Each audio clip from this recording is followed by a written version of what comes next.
যদি সন্তান কোনো দুষ্কর্ম করে তাহলে সেই অপরাধ শুধু কি সেই সন্তানের? না, যদি সন্তান দুষ্কর্ম করে তাহলে অপরাধী তার মাতা পিতাও, যারা পুত্রমোহর কারণে সেই অনুচিত কাজে তাকে বাধা দেননি। অপরাধী হলেন তার পিতামহ, যিনি নিজের কর্তব্যবোধের কারণে নিজের পরিবারের যত্ন নেননি, যিনি সন্তানকে কখনো শাস্তি দেননি। অপরাধী হলেন তার সেই গুরুও, যিনি নিজের শিষ্যের সেই দুষ্কর্ম দেখেও তাকে প্রতিহতও করতে পারেননি।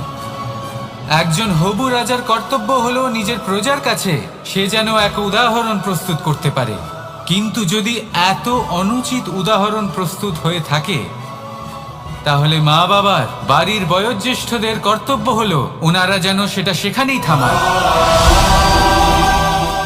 হয় ভালোবেসে নয়তো শাস্তি দিয়ে।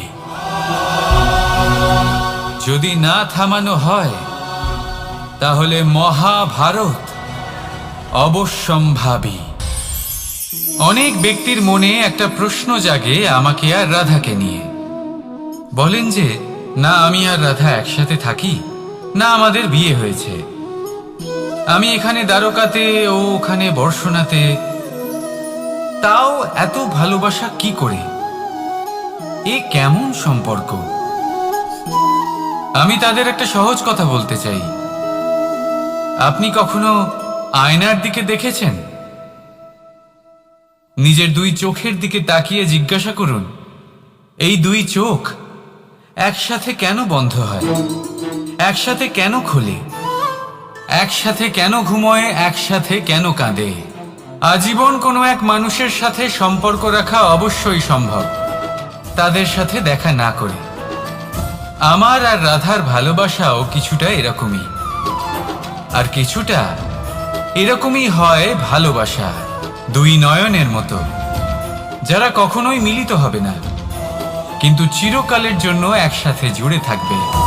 এই অনুভূতি নিঃস্বার্থ হয়, আর এই নিঃস্বার্থ ভালোবাসা আপনাকে আনন্দের পথে অগ্রসর করে। জীবনে সবসময় নিঃস্বার্থভাবে ভালোবাসুন, শুধুমাত্র আনন্দই পাবেন। তাহলে আসুন আমার সাথে নিঃস্বার্থভাবে ভালোবেসে বলুন, রাধা রাধা। বরদান এবং অভিশাপ, এই দুই হলো একই মুদ্রার দুটি পিঠ। এই বরদান আমরা অনেক কারণে পেতে পারি, কখনো নিজের পরিশ্রমের কারণে, কখনো নিজের তপস্যার কারণে, কখনো আমাদের পূর্বপুরুষদের কর্ম ও তপস্যার কারণে। কিন্তু এই বরদান কতক্ষণ বরদান থাকবে তা আমরা নিশ্চিত করতে পারি না, তা সুনিশ্চিত করে শুধুমাত্র আমাদের কর্ম। যদি আপনাকে উদাহরণ দিই, আপনি রেশমের কীট দেখেছেন? ও বরদান পেয়েছে যে ও নিজের সুরক্ষার জন্য খোলস বানাতে পারে।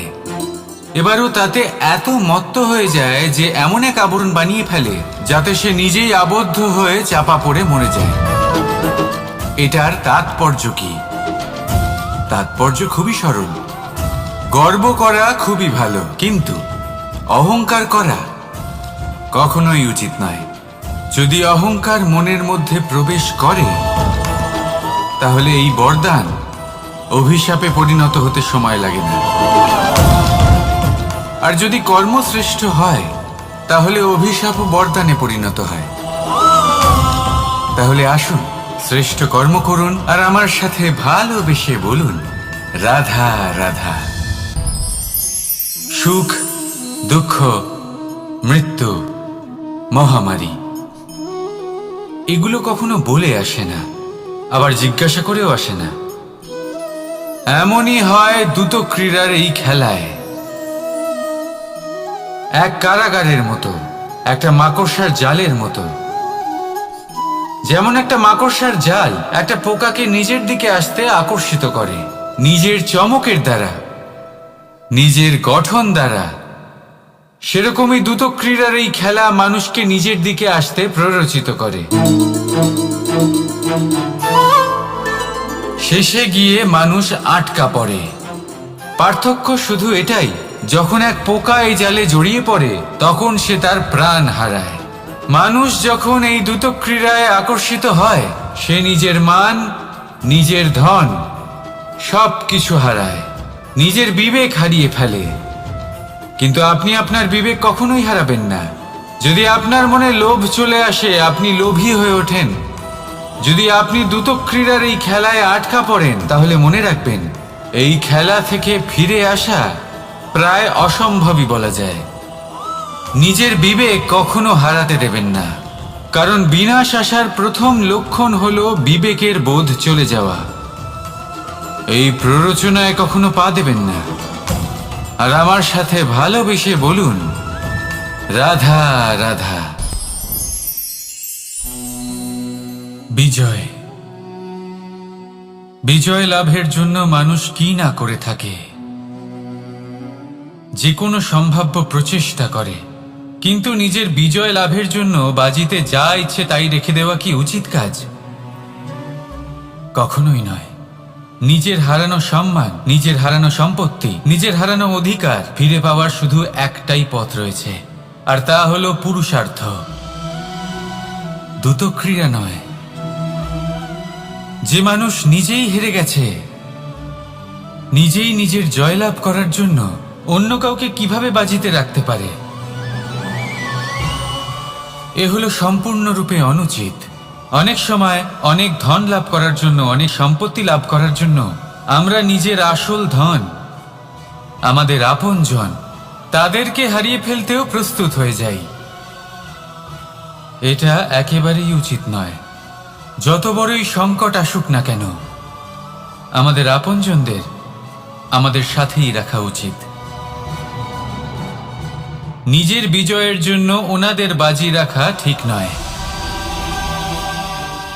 এই ভুল কেউ একজন করেছেন, আপনি তা ভুলেও করবেন না। রাধা রাধা। নারী জন্মসূত্রে কারোর কন্যা, ধর্মসূত্রে কারোর পত্নী, আর কর্মসূত্রে কারোর মা। আমাদের মনে এই ছবি আঁকা রয়েছে একজন নারীকে নিয়ে, তাই না? একটা অতুলনীয় ভূমিকা রয়েছে নারীদের আমাদের জীবনে, আর নারী ছাড়া আমরা কিছুই নই।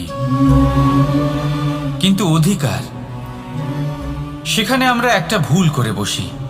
যখন নারী একজন কন্যা থাকে, যখন সে জন্ম নেয়, তখন তার ওপর অধিকার থাকে তার পিতার।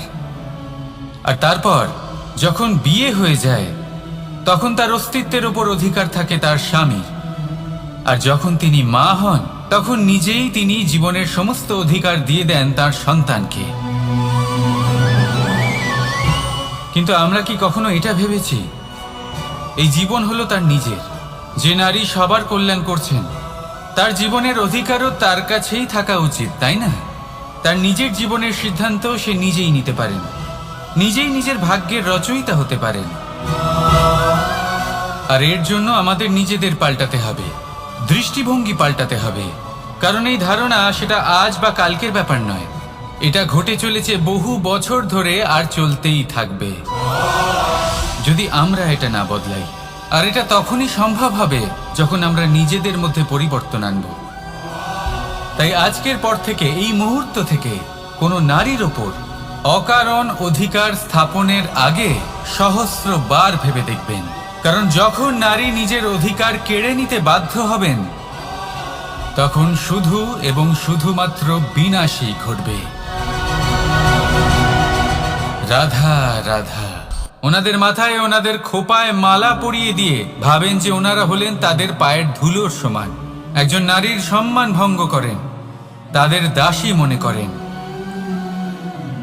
ভুলবেন না, যত্র নারী আস্ত পূজ্যন্তে রমন্তে তত্র দেবতা।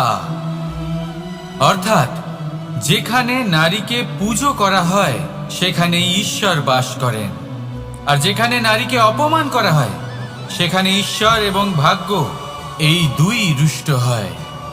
মনে রাখবেন, যদি নারী কল্যাণকারী হতে পারেন, তাহলে নারী মহাচণ্ডী রূপও ধারণ করতে পারেন। যদি একজন নারী মাতা হয়ে জন্মদান করতে পারেন, তাহলে নারী মৃত্যু হয়ে বিনাশও করতে পারেন।